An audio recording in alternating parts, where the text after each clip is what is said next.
সুপারি পাড়তে যেই না কাস্তে উঁচিয়েছে অমনি তার হাতটা অবশ হয়ে গেল।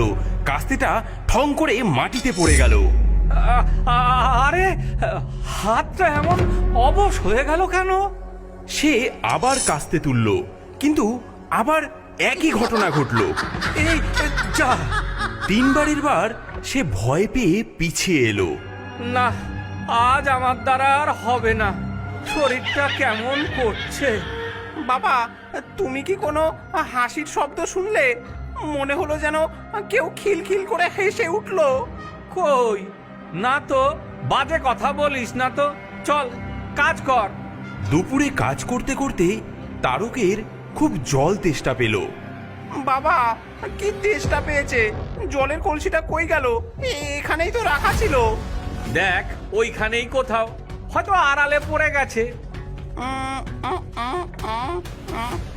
না তো, কোথাও তো নেই।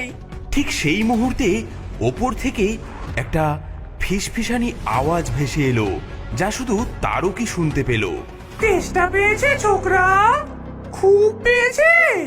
যা, দুবার জল খা গে। ওই পাক মেশানো জলটাই তোদের মতো ছোট লোকদের জন্য ঠিক।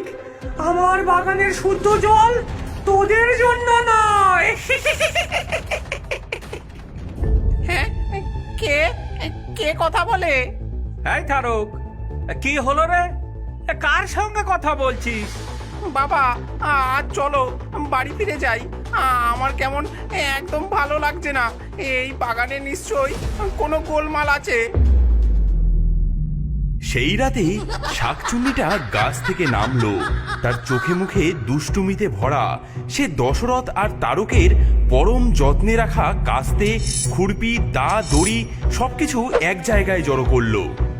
ওরে আমার লোভী মানুষ রে, আমার গাছের দিকে লোভ, তাই না? এই কাস্তে দিয়ে আমার গাছের সুপারি পারবি? দাঁড়া, তোদের সাধের যন্ত্র আমি এমন জায়গায় পাঠাচ্ছি যে খোঁজার জন্য পরের জন্মে আবার আসতে হবে। যা। এই বলে সে খ্যাক খ্যাক করে হাসতে হাসতে সব যন্ত্রপাতি এক এক করে পাশের ডোবাটার মধ্যে ফেলতে লাগলো। ডোবার মধ্যে ধপাস ধপাস করে পড়ার শব্দটা রাতের নিস্তব্ধতাকে ভেঙে দিল।